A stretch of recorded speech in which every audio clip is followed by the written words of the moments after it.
Marhaba, Malain. Tēnā koutou katoa, ko Victoria Mulligan, tōku ingoa. Hello, welcome. My name is Victoria Mulligan. I am a strategic foresight specialist based in Tamaki Makaurau, Auckland, in Aotearoa, New Zealand.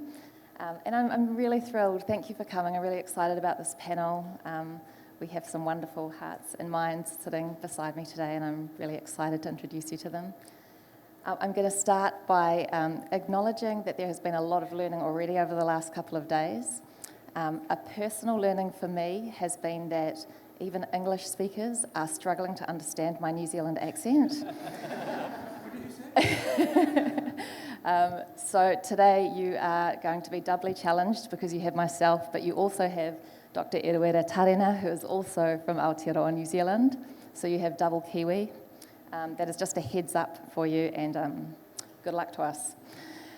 So introductions. As I said, this is Dr. Eruera Tarena Eru.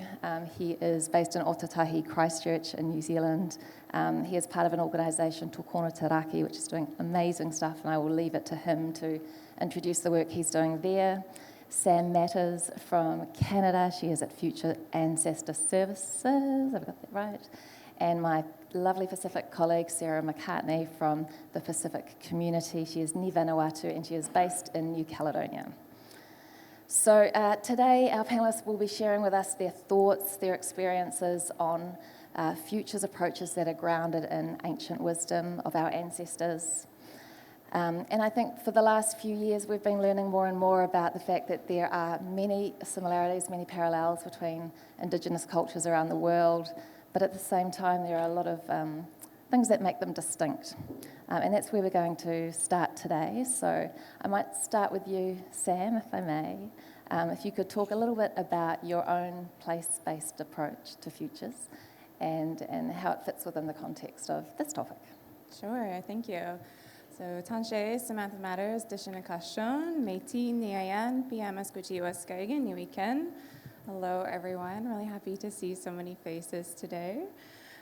So I'm coming from the context of what we currently know as Canada. So I'm coming from a place where Indigenous folks make up only 5% of the population, but we are over 600 communities represented by over 50 nations who share over 70 languages. So we are diverse. I am of the Métis Nation. I'm actively reclaiming my connection to those kin and that culture, and also our language, which is known as Michif. So in my practice, as someone who thinks a lot about the future, I think about how we think about the future. And I gather that understanding and those teachings from my community, from elders who have shared with me. And I'm actually really inspired by this quote on the back wall in the room here. The ancestors plant the seeds, the descendants enjoy the shade. And this is the approach that I bring to my futures work. We call it at Future Ancestor Services ancestral accountability, thinking about how we are responsible to the actions and inactions of our ancestors, and also understanding ourselves as ancestors of the future generations. What legacy will we leave? What worlds will we leave? And how will we answer to them in the next realm when we ourselves are ancestors? So those are some of the teachings that I try to bring to my work as I'm thinking about the future, as I'm supporting other folks and thinking about how they think about the future. Welcome, and first of all, thank you very much to DFF for creating this space for us to share some of our stories and to hopefully hear some of yours.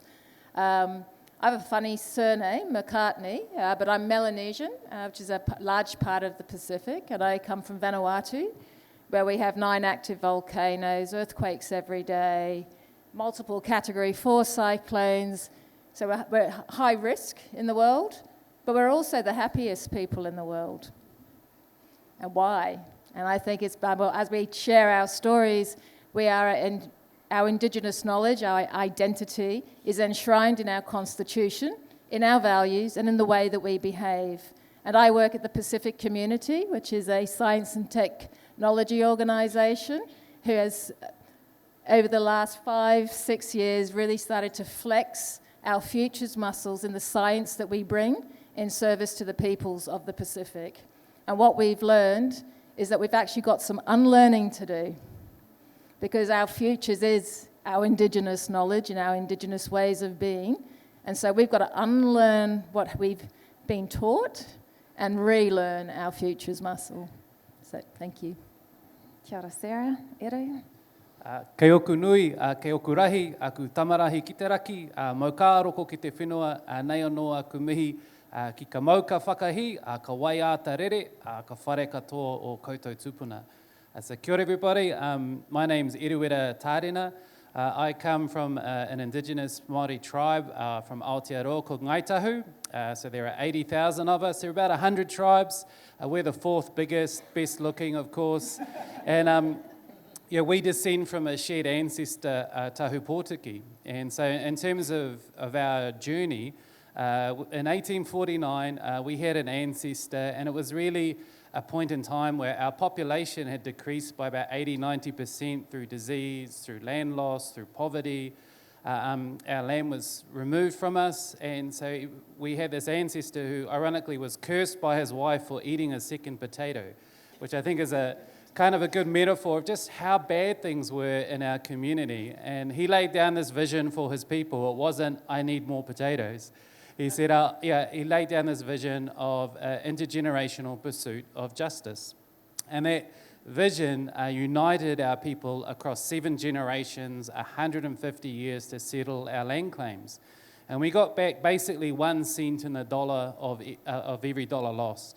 But we've had 25 years post-settlement, 25 years of building a collective economic base, which we need to design in perpetuity to support our cultural identity in perpetuity. And so we're at this sort of horizon where we're having to look ahead, not so much focusing on moving away from what hasn't worked for us, but actually starting to reclaim that imagination and try to dream of an alternative future grounded in our culture. And so we, like Sarah, we talk about unweaving. How do we unweave the patterns that have created so many of the problems and actually learn to trust ourselves and reweave a better future? And that's very much looking at our own culture.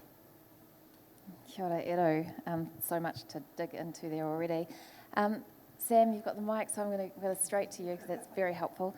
Can you tell me a little bit about how Indigenous knowledge systems, we hear a lot about knowledge systems and the requirement for various ones, but how do they drive better futures? So I think for me, Indigenous knowledge systems fundamentally shift how we think about the future. So I am really inspired by Sohail Ayatollah's work and causal layered analysis, and I think a lot about worldview and how the worldview and the assumptions and the beliefs and the values that we carry really influence the types of futures that we're able to imagine. So when we look at Indigenous knowledge systems, we're looking at a fundamentally different way of understanding the world, of understanding our place in the world. So, I think something I heard earlier yesterday was around this idea of humanizing the energy system as a means for us to transform that system.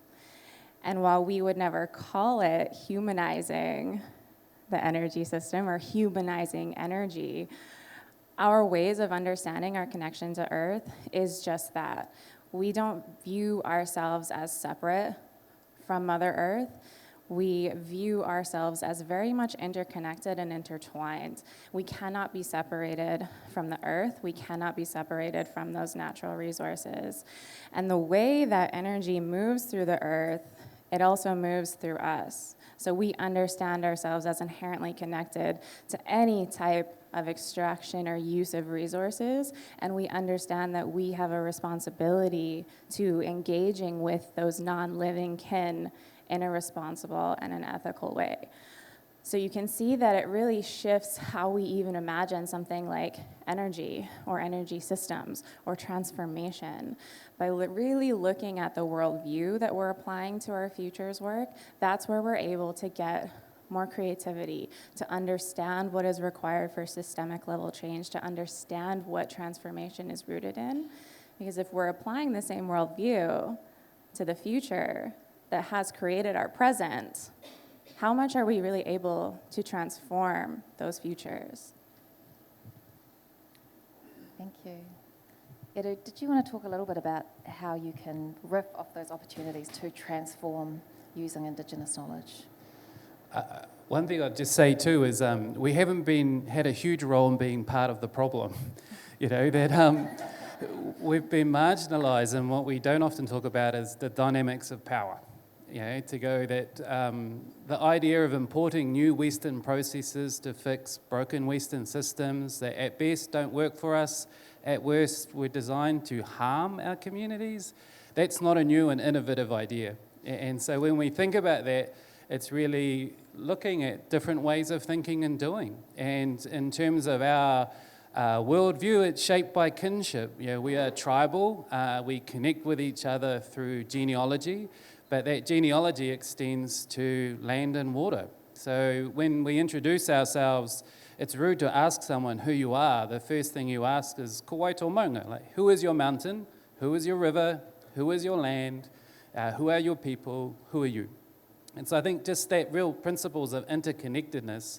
But again, I would also say that, you know, in terms of those dynamics of power, when you have systems that have been built to favour and advantage the few and harm the many, you're talking to communities that understand those dynamics. And so really it's not just about romanticising Indigenous values, but also acknowledging that there are different ways of thinking and doing and behaving that can address those power imbalances and help create that better future for everyone.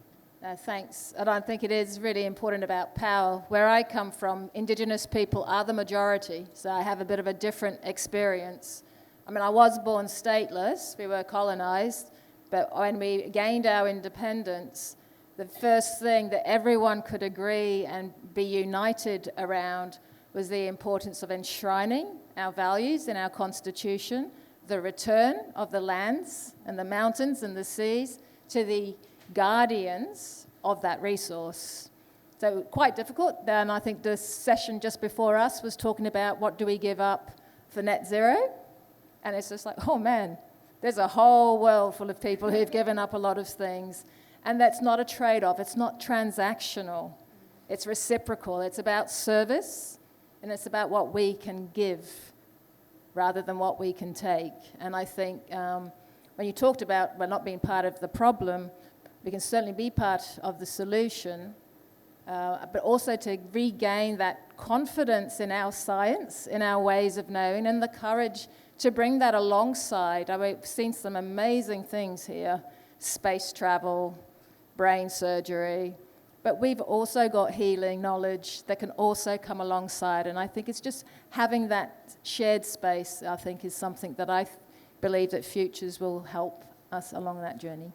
I'm going to give this back to Sam, so then she has to speak next, right? All right, I see what we're doing here. Kia ora, guys. You've talked a lot about Indigenous knowledge systems and what they can give and what they can do for the world. I'm interested in what are the challenges in being able to do that. How do you own that? How do you move that forward? And what are the problems, what are the barriers that you face in being able to do that right now? As I said, we've re-established a collective economic base, and that's re-establish our power base. But one of the real challenges we have is not just purely resource, but it's really collective imagination. When you think of internalized racism, when you think of colonization, you lose your sense of trust in yourself and your people as the source of solutions. And so one of the real challenges we face is, well, how do we shift from a position where, as I said, our ancestors were struggling to get a second potato, to a space of oppression, to really one where we can reclaim the future, reclaim our ability to dream, but to not do that in an individual sense, to do that as a collective group, to share that vision of the destiny and then really empower our youth. And that's one of the things, aside from a challenge, that we have a huge demographic shift in our land. Our baby boom is not the generation above, but the generation below me. So we have this younger, faster growing brown Māori youth population. How do we really equip them and support them to trust themselves, trust their culture as the source of being able to create a better future? Yeah, I think to build off of that, and something I heard you mention earlier around romanticizing Indigenous knowledges, and in some cases, Indigenous peoples, a challenge that I really reflect on a lot is just the lack of representation of Indigenous folks in futures imagery. I don't see Métis people in mainstream imaginations of the future. So what a privilege it is to see yourself represented in those futures. So I think a lot about that and the impact that it has on me, on our young people, on the generations that will follow. But I also think about how easily those representations, those images of us in the future could become romanticized.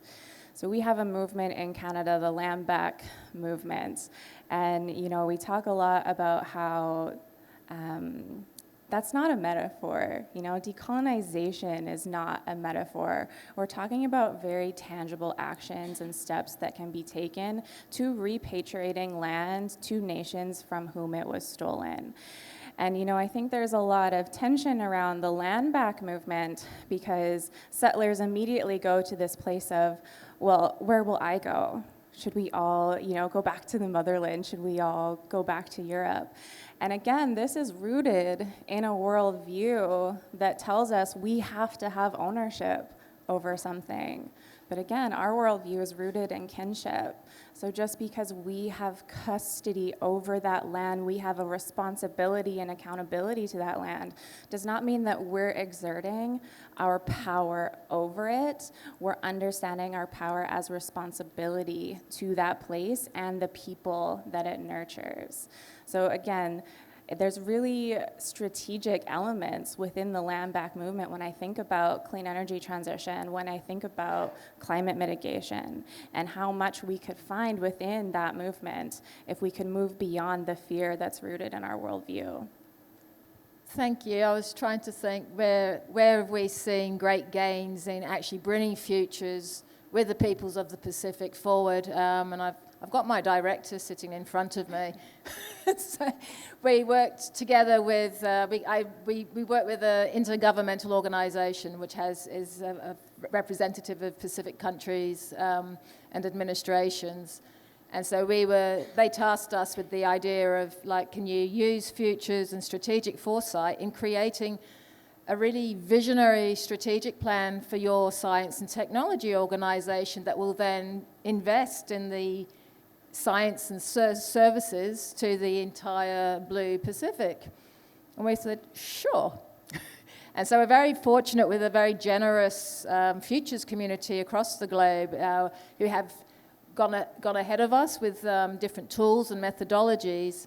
But when we came to our staff, which are from all over the world, including the Pacific, and bringing things like the causal layered analysis and the futures triangle, and we all thought, how are we going to contextualize it, make this real, make it practical, because that's where we find our connection is having applied futures. That yes, we have our philosophies, but it has to be practical, and we have to be able to get to that goal. Otherwise, it's just dreaming.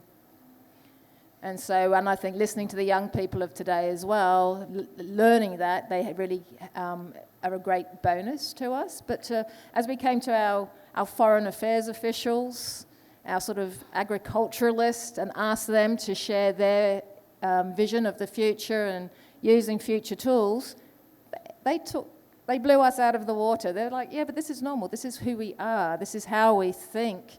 This is how we will serve.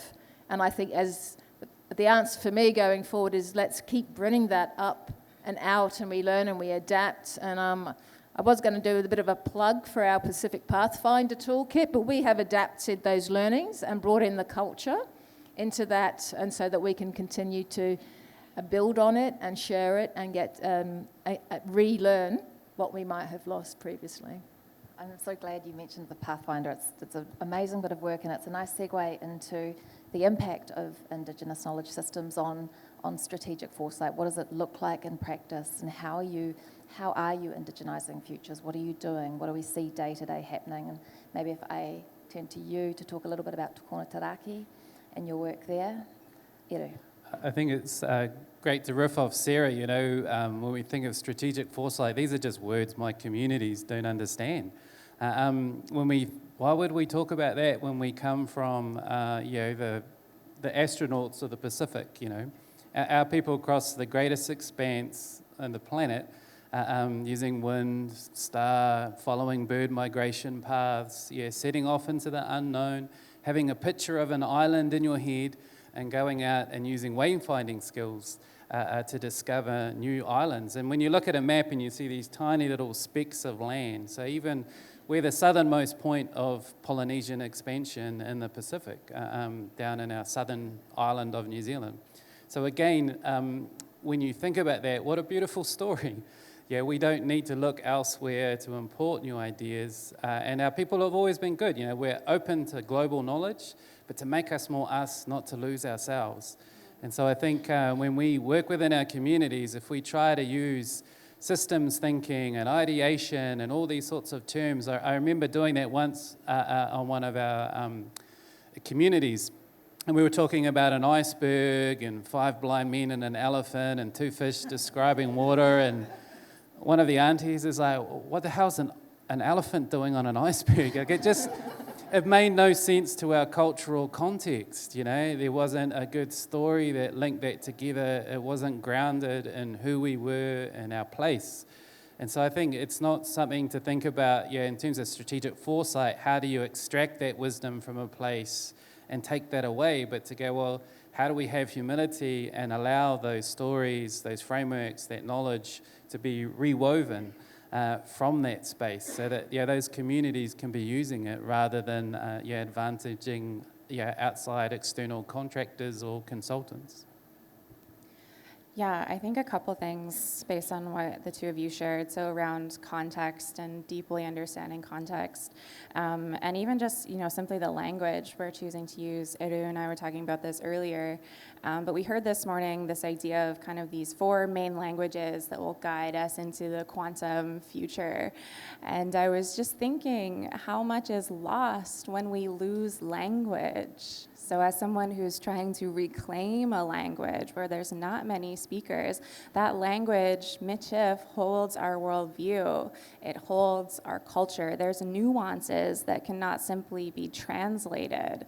So I think there's such value in becoming comfortable in multilingual settings where you can't easily understand what's going on. We are operating here primarily in English this week. What are we losing in those worldviews that are missing from the languages that aren't represented here? So to come back to your question, Victoria, and how kind of we're using Indigenous knowledge systems in our work in strategic foresight at Future Ancestors, we're really trying to work with our clients at a storytelling level. So as we're coming with clients to map into the future and to look ahead, we're also wanting to really deeply understand what's the story that you're telling about yourself now? What's the story that you're telling about your past? And are we being honest in that storytelling? Are we leaving bits out because it makes us uncomfortable? So I just went through this process with Scouts Canada, and we're looking at the international scouting movement and its roots in British imperialism, in war, in very gender-based type ideologies, and how those elements still continue to show up in Scouts Canada today.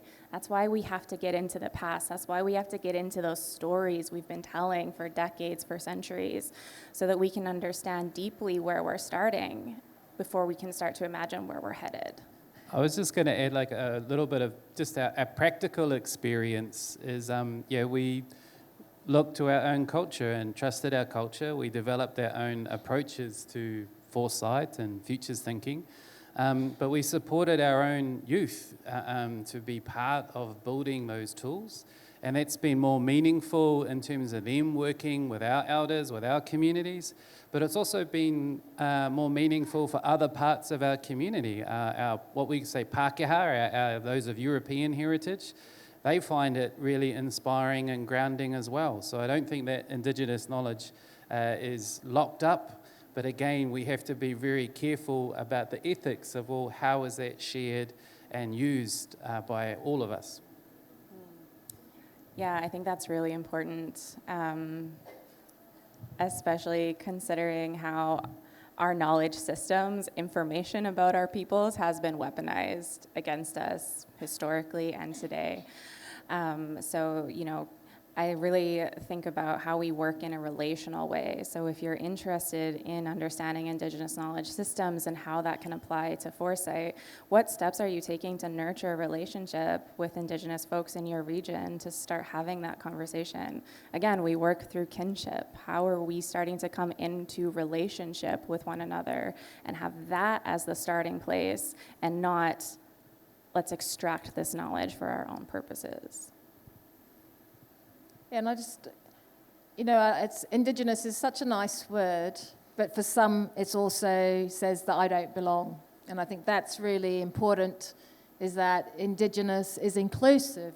It's for those who are willing to learn, who are willing to share, and who come with a respect of learning from each other and taking care of that knowledge. And I think that's the future that I'd like to see. It's the future that I'd like to see where we can build together a future where our Pacific ways of knowing and doing are held at the same level of respect as, say, nuclear science. It's just why do we have to play things off each other? Why is there a competition? Why do I have to be the best? Why do I have to be the fastest? Why do I have to have the most? It's just like, I'm really good at the why questions. I should have been in this morning session. But it's like, and I think I'd like to say, like, why not? Why can't we? Why aren't we working together? Why aren't we sharing the best of all our worlds for a greater future? So that's my challenge to you all. Give it. Thanks, Sarah. I'm going to throw to questions shortly. Is there anything that you want to round up with before I do that? Yawpalingana. My name is Katie. I'm from Nipaluna, Hobart in Lutruwita, Tasmania. Very quickly, my education taught me that the Tasmanian Palawakani culture was extinct. And I suppose my question is, how do we help heal the trauma of that disinformation in order that we are able to build a future that welcomes other Indigenous cultures who are then also displaced? So it's a little bit deeper than that, but I think it leads on nicely. It's a great question. Okay, so I was thinking about this yesterday during a session in the auditorium. I also heard these words mentioned at a session earlier today: love, power, justice. And this idea that if we focus too much on the justice part, on the redress part, we can't get to the transformation part. And I don't know that I disagree, or that I agree with this sentiment, because I wonder what type of transformation lies within seeking to restore some of that harm that has been caused to Indigenous communities around the globe. You know, what lies in moving through a restorative justice practice, not to point blame, not for retribution, but to come together, again, in relationship, understanding we're interconnected, and to move through that restorative practice where we're seeing, you know, nations, communities, individuals in some cases, take accountability for the harm that they've caused, to clearly state that accountability and commit to moving forward in a good way that seeks to restore the harm that was caused. I wonder what transformative elements come from that process if we move away from terms like redress and retribution and understand justice through that relational lens. I wanted to build on the language question. So we're talking about Indigenous knowledge. And I would love to know in each of your languages, is there a word for knowledge? And what is it? And is it translatable? Because I think the way we understand knowledge, and we use a word, and I think we're applying it and maybe misapplying it probably, because it is so loaded with what we think we know. we have a word mātaranga, but again, it probably doesn't capture everything in that. But yeah, we have, as I said, our worldview is shaped by kinship, by genealogy, and so we can trace our genealogy to each other, to other tribes, to other peoples of the Pacific, to intangible things like the winds, a natural environment. So even knowledge has a genealogy. And so that's, I suppose, frames how we structure the world. And again, it's always about interconnectedness. I was going to just let somebody else ask another question. But yeah, there's different layers of knowledge and different people who you can use certain knowledge. So it's, again, it's connected to people as well. But there's some really great resources we can share with you later if you're interested in some of the work that's happening in my country. Thank you. Claire Nelson, Caribbean, Jamaican, live in the United States. I want to, I guess, question or interrogate this construct of restoring and ask you to look out at the future, knowing that you cannot undo the past. So we're here in a shared present. We have to construct a shared future. What does restoring then mean, knowing that you cannot restore what didn't happen?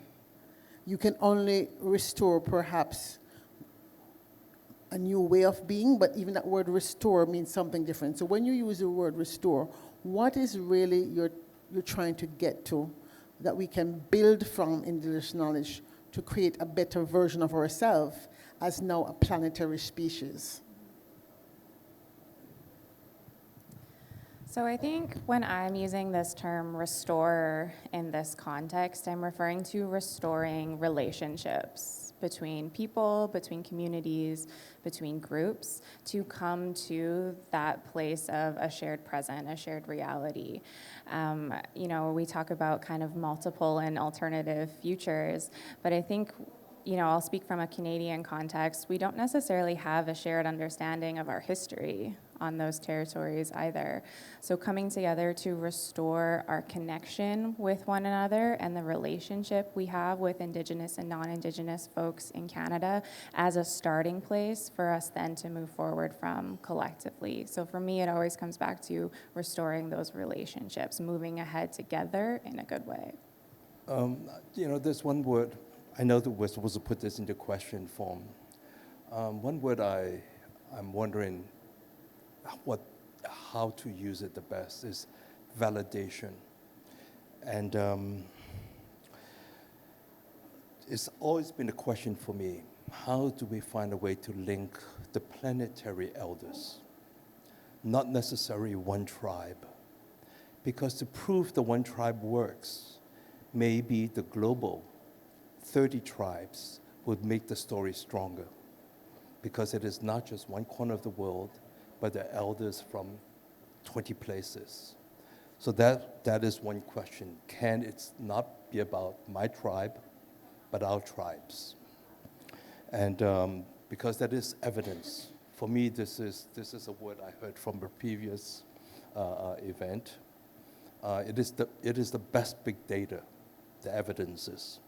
And the second one, validation, is a beautiful place to speak about it here. It's about the opposites. It's about elder knowledge and science, elder knowledge and tomorrow. We have had the last 50 years people that bridges both. Kevin Kelly, Buckminster Fuller, and maybe even the use of the African word Ubuntu, or the Thailand concept of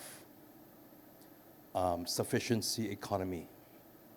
So the idea of bringing the planetary brothers is a question I'd like to find out. So you're not talking about your tribe. You're talking about the mankind's tribes. Hello. I think my question follows up on your last one. And it starts with an observation.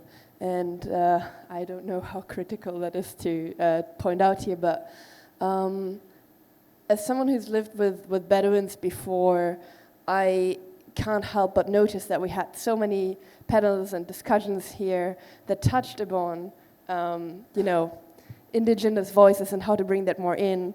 And we're in a country that's very proud of its heritage, yet I'm yet to see actually someone from a Bedouin tribe in any of these conversations. And what that shows to me is, I think, a reflection of whom we think of when we think of indigenous communities, because as someone who's grown up in Europe, for me, for the longest time, that was Native Americans, and then at some point I was like, oh yeah, and then the same happened in like Australia and New Zealand, and then to gradually get into it, but there's so many more indigenous communities that are, especially in the West, way less spoken of still.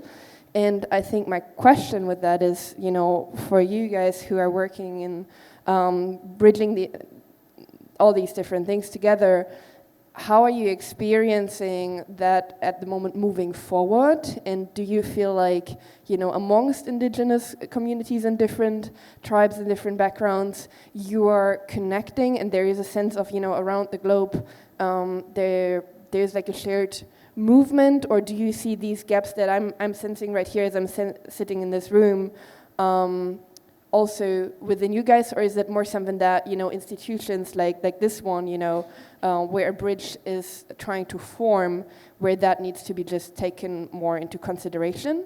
And if you had one thought on how to do that better in the future, then how would that look like? What's the pathway?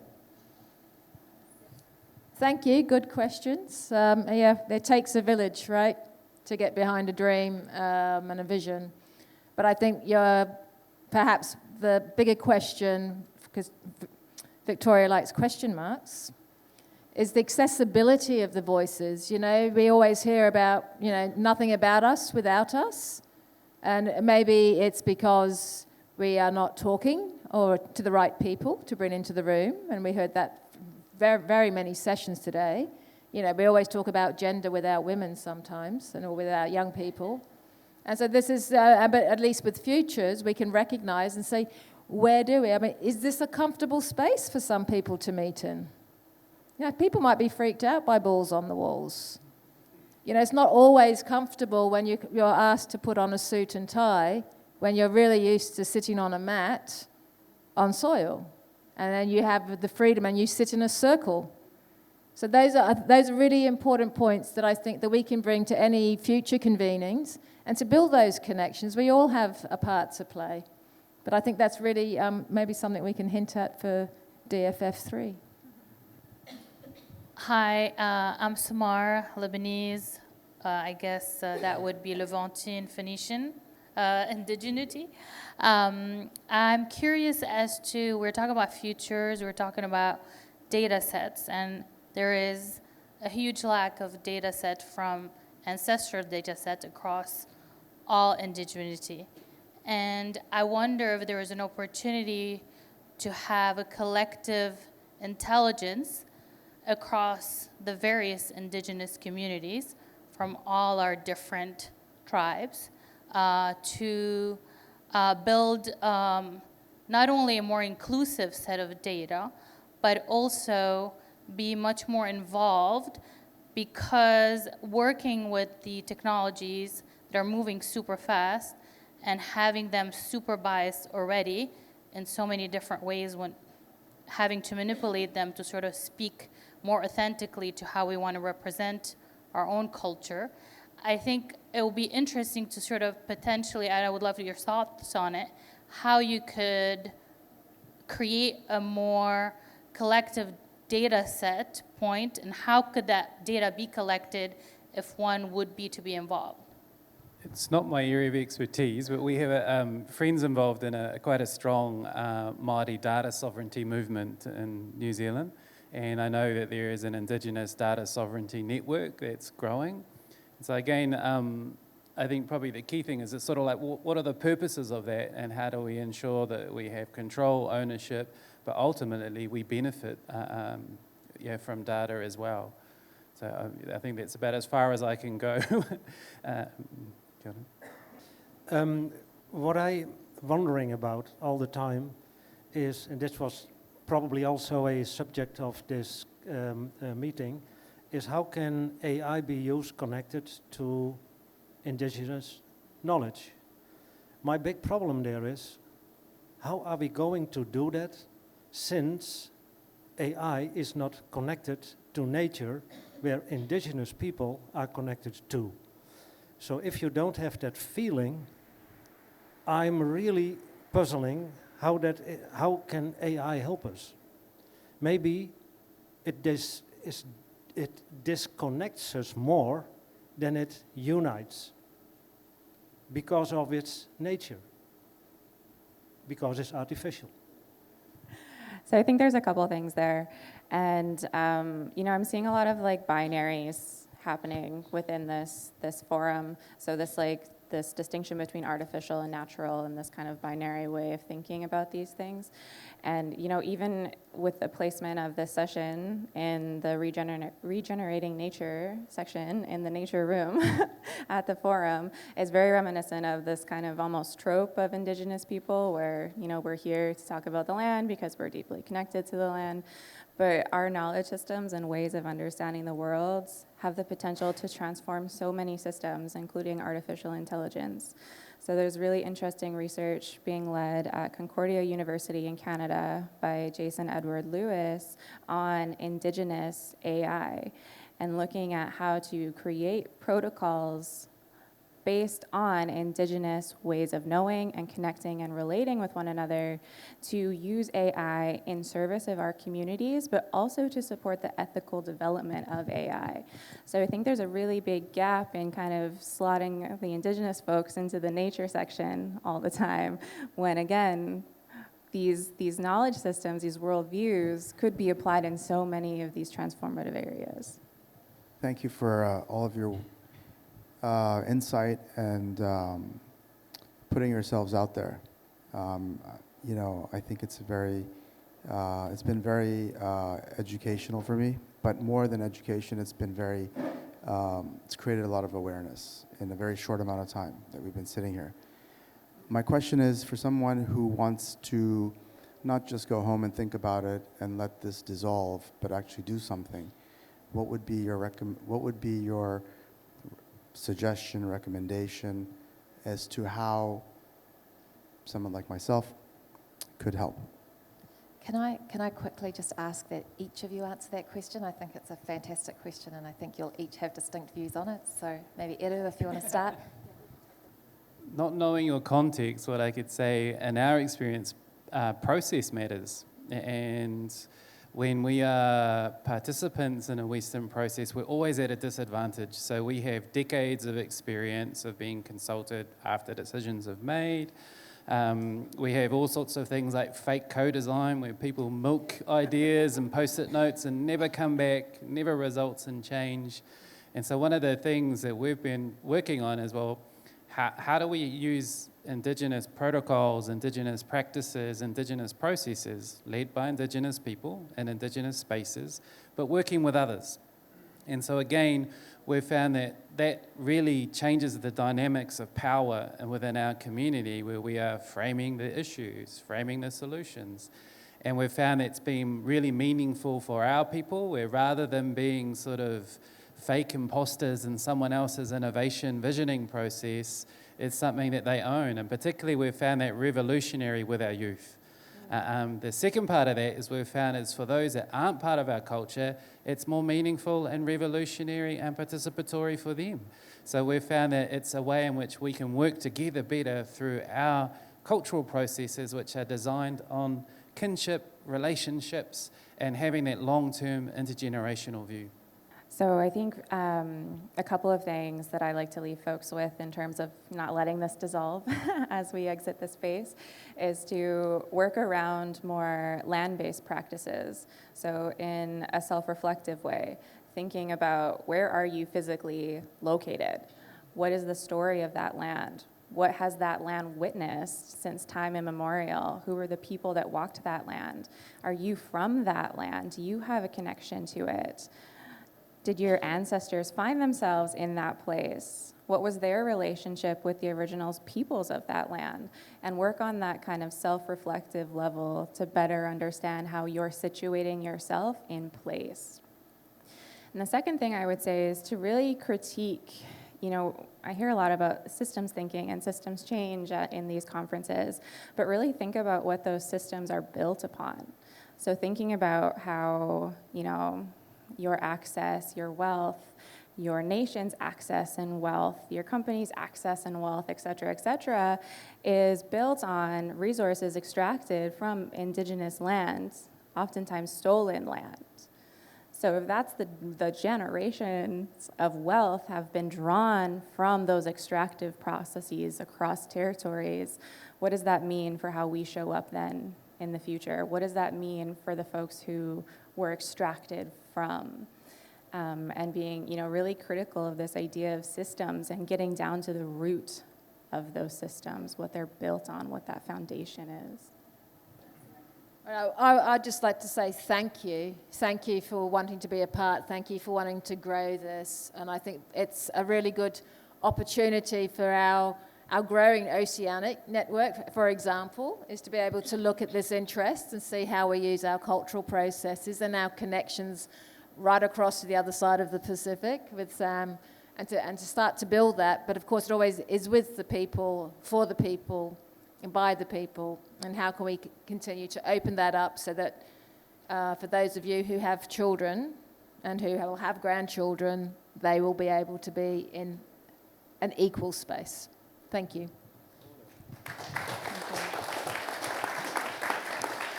Kia ora, panellists. We are at time now. I want to say thank you to DFF for doing this. This is the first Indigenous panel that has been held in this sort of forum, and I appreciate it very much, and I look forward to there being more of it as well. So just a final thank you to our amazing panellists. You are amazing. Thank you. Thank you.